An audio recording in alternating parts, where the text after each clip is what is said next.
오늘 이런 질문이 하나 들어왔습니다. 목사님, 한강이라고 하는 소설가가 노벨 문학상을 받았다고 우리나라가 난리가 났는데요. 이 소설을 보면 여러 가지 음란하고 문제가 있는 그런 내용들이 많이 나오는데 과연 이것을 우리가 기뻐할 일일까요? 우리 크리스천들은 이 문학을 어떻게 대해야 하는 것일까요? 라고 하는 그런 질문을 받게 되었습니다. 그러면서 채식주의자에 나오는 한 구절을 지적해 주셨습니다. 물론 이번에 한강 작가가 노벨상을 받은 것은 채식주의자로 받은 것이 아니지만 아무튼 그 작가의 모든 소설들이 많은 인기를 끌고 있는데요. 이 채식주의자에 나오는 한 구절을 보여주면서 과연 이런 책을 우리가 용납해도 되겠는가라고 하는 그런 질문을 던져주셨습니다. 그 책에 있는 내용을 빨간 줄로 쫙쫙 그어 놓았네요. 음란하고 기괴하고 도덕적이지 못한 그런 내용들이 그 책에 분명히 들어 있습니다. 과연 이러한 책에 대해서 우리가 어떤 입장을 가지는 것이 좋을까요? 그런데 우리가 어떤 작품을 평가할 때 작품에 나오는 몇 가지 오점들에만 주목하는 것은 바른 태도가 아니라 하겠습니다. 모든 것이 완벽한 것이었고 모든 것이 다 나쁜 것이 아니라 장점과 단점이 섞여져 있을 수가 있겠고 좋은 것과 나쁜 것이 같이 들어있을 수 있거든요. 그러니까 한 작품을 평가할 때 그 작품에 나오는 몇몇 표현들, 몇몇 문제되는 그런 것들을 지적하면서 이것이 아주 나쁜 책이라고 함부로 쉽게 결론을 내리는 것은 옳지 않다 하겠습니다. 종종 흑백 논리로 이 세상의 모든 것을 판단하려고 하는 사람들이 있습니다. 그래서 이것이 흑이냐 백이냐, 우리가 용납할 수 있는 것이냐 아니냐, 이것이 좋은 것이냐 나쁜 것이냐, 이렇게 흑백 논리로 이 세상의 모든 것들을 재단하려고 하는 그런 경향들이 우리 주변에 많이 있는데요. 흑백 논리로 사람을 판단하고 작품을 판단하고 어떠한 정책들을 판단하고 하게 되면 사람들을 혼동하기는 참 좋습니다.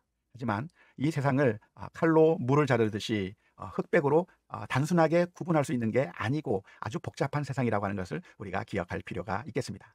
사실 우리가 경전으로 받아들이고 있는 성경 말씀도 마찬가지입니다. 성경에는 정말 멋있고 아름다운 이야기들만 기록되어 있는 것이 아니라 성경에도 아주 나쁘끄러운 일들이 많이 기록되어 있습니다. 성경에 그렇게 나쁘끄러운 일들이 기록되어 있는 이유가 무엇이겠습니까? 그것은 바로 우리의 인생 자체가 아주 더럽기 때문인 것이죠. 음란하기도 하고 탐욕스럽고 시기와 질투와 또한 여러 가지 나쁜 생각을 가진 우리 인간들의 이야기를 기록하고 있기 때문에 성경 속을 우리가 살펴보게 된다고 한다면 예쁘고 좋은 이야기만 있는 것이 아니라 정말 부끄러운 이야기들도 이 속에 기록되어 있는 것이죠. 그래서 종종 기독교를 반대하는 사람들은 성경을 19금 문서로 지정해야 된다고 그렇게 운동을 벌이기까지 합니다. 하지만 성경에 나오는 몇몇 이야기를 가지고 성경 전체를 다 판단해서는 안 되는 것이죠. 성경에 좋은 것이 얼마나 많이 있으며 또 그 말씀을 통해서 수많은 사람들이 변화되고 정말 좋은 영향을 받았다고 하는 것을 들여다보아야 하는 것이죠. 교회라고 하는 공동체도 역시 마찬가지입니다. 교회라고 하는 것은 완벽한 곳이 아니라 그 교회 안에 여러 가지 부끄러운 일들도 많이 나타나게 됩니다. 어떤 목회자가 간음을 저지르기도 하고 또한 음행을 저지르기도 하고 사기를 치기도 하고 또한 여러 가지 나쁜 짓을 한다는 그런 뉴스들을 우리는 너무나도 많이 듣습니다.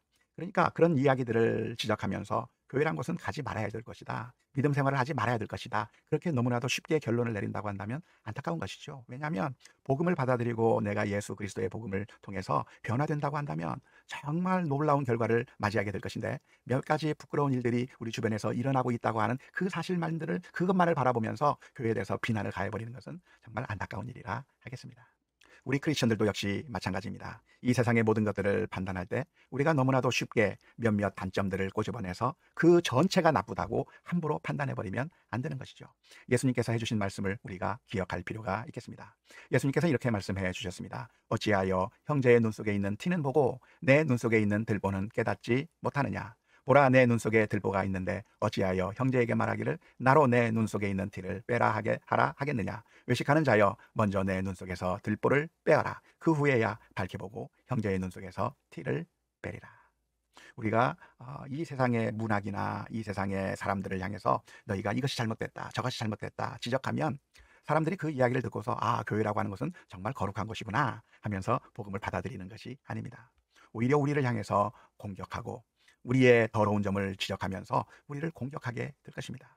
따라서 우리 성도들이 이 세상을 바라보면서 함부로 자꾸만 무엇이 잘못됐다, 이것이 잘못됐다 이렇게 이야기하는 것은 별로 바람직한 선택이 아니라 하겠습니다. 오히려 우리 자신이 하나님 앞에 제대로 서 있지 못한지 우리를 살펴보고 우리가 더욱더 거룩하기 위해서 부단한 노력을 하는 것이 바른 태도라고 하겠습니다. C.S. 루이스라고 하는 영국의 문필가는 이런 말을 한 적이 있습니다.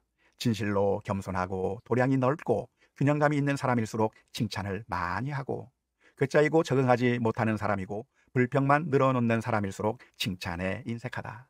훌륭한 비평가는 불완전한 작품들에서도 칭찬할 점을 찾아내지만 시원찮은 비평가는 끊임없이 금서의 목록만 늘려간다. 건강하고 꾸밈이 없는 사람은 아무리 화려한 환경에서 근사한 요리를 두루 경험하며 자랐을지라도 소박한 음식에서도 칭찬거리를 찾아낸다. 그러나 소화불량 환자나 늘 까다롭게 구는 속물들은 모든 음식에 대해 트집을 잡는다. 참을 수 없을 정도로 거슬리는 대상과 마주한 것이 아닌 한 언제나 칭찬은 우리의 내적 건강이 밖으로 표출되는 소리이다 라고 말한 것이죠. 안타깝게도 수많은 크리스천들이 이 세상의 책들을 보면서, 영화를 보면서 자꾸만 금서의 목록, 보지 말아야 될 목록들을 자꾸만 늘려가고 그것이 바른 신앙인 줄로 착각하는 경우가 너무나도 많이 있습니다. 이번 한강의 책들을 본다고 한다면 물론 그 작품 안에 여러 가지 문제의 소지들이 있는 것들이 있을 겁니다. 그러면 이것을 그냥 쓰레기라고 하고 버려야 되는 것일까요? 비난해 버려야 되는 것일까요? 결코 그렇지 않습니다. 왜냐하면 거기에 정말 좋은 보화들도 함께 들어있기 때문입니다. 물론 어린아이들에게는 부모가 잘 안내를 해서 어떤 것은 해로울 수 있으니 읽지 말라고 할 필요가 있겠고, 어떤 것들은 아주 해로울 수 있으니 영화를 보지 말라고 할 수도 있을 겁니다. 하지만 우리 성도들을 그저 온실 속의 화초로 이 세상의 더러움과는 아무런 접촉을 하지 못하고 그냥 교회 안에서만, 온실 속에서만 그렇게 지내는 것이 가장 바람직하다고 말해서는 안 됩니다. 우리는 이 세상의 여러 가지 문화들을 보면서 거기서 우리가 믿음으로 승리해 나갈 수 있는 그런 경쟁력을, 신앙의 경쟁력을 길러 나가야 하는 것이죠. 바울 사도도 이렇게 고린도 교회를 향해서 편지를 쓴 적이 있습니다.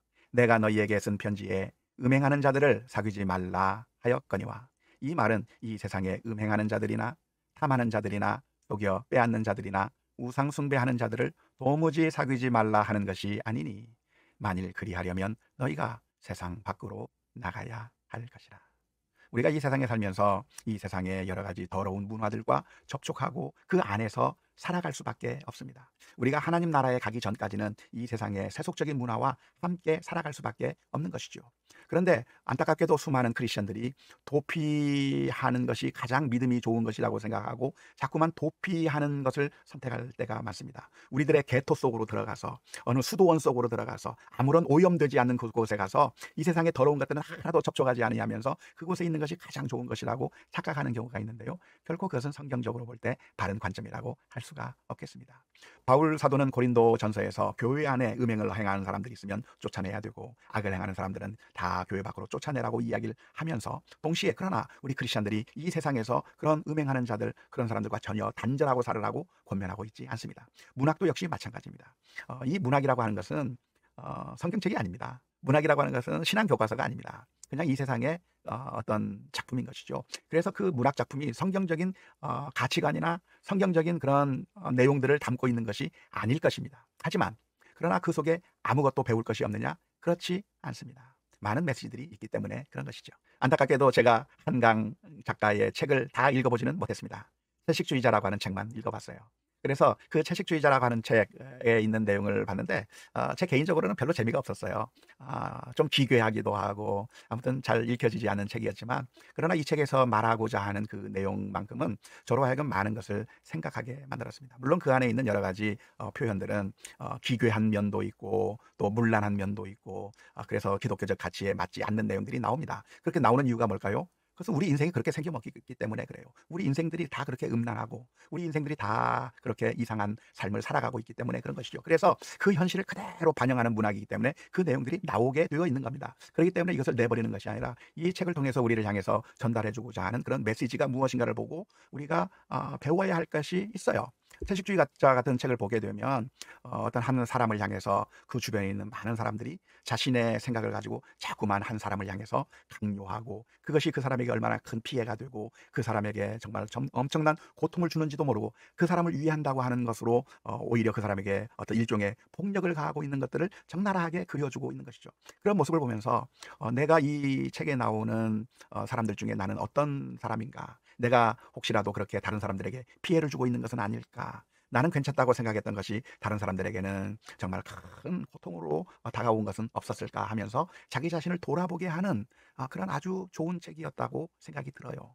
한강의 다른 책들은 제가 읽어보지 않았지만 그 책들도 읽어본다고 한다면 거기에는 우리를 향한 많은 우리가 받아들여야 하고 생각하게 해야 될 많은 것들을 담고 있을 거라고 생각합니다.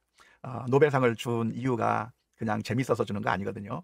노벨상을 준 이유가 있다고 한다면 우리의 내면을 성찰하게 만들고 그래서 우리 인류의 발전에 도움을 줄 수 있는 그런 내용들이 그 안에 들어있기 때문일 겁니다. 물론 소설이기 때문에 역사적 사실을 그대로 팩트만 기록한 것이 아니라 작가적 상상력을 집어넣어서 어떤 것은 강조하기도 하고 어떤 것은 축소하기도 하고 하면서 어떤 사람들이 읽으면 그 내용이 마음에 안 들 수도 있어요. 어떤 사람이 읽으면 그 내용이 반발을 하는 그런 마음들이 있을 수 있어요. 그러나 그 책 전체를 통해서 이 작가가 무슨 이야기를 하고 있고 우리에게 어떤 메시지를 전하려고 하고 있는지 그것이 성경적인 가치관하고 어떤 관련이 있을 수 있는지에 대해서 고민할 필요가 있는 것이죠. 그래서 우리 성도들이 이제는 어린아이의 신앙이 아니라 이제는 아주 큰 장성한 성도가 되었으면 좋겠어요. 어린아이의 신앙은 무엇입니까? 그냥 해라 하지 말라 단순 흑백 논리에 따라서 움직이는 게 어린아이의 신앙이죠.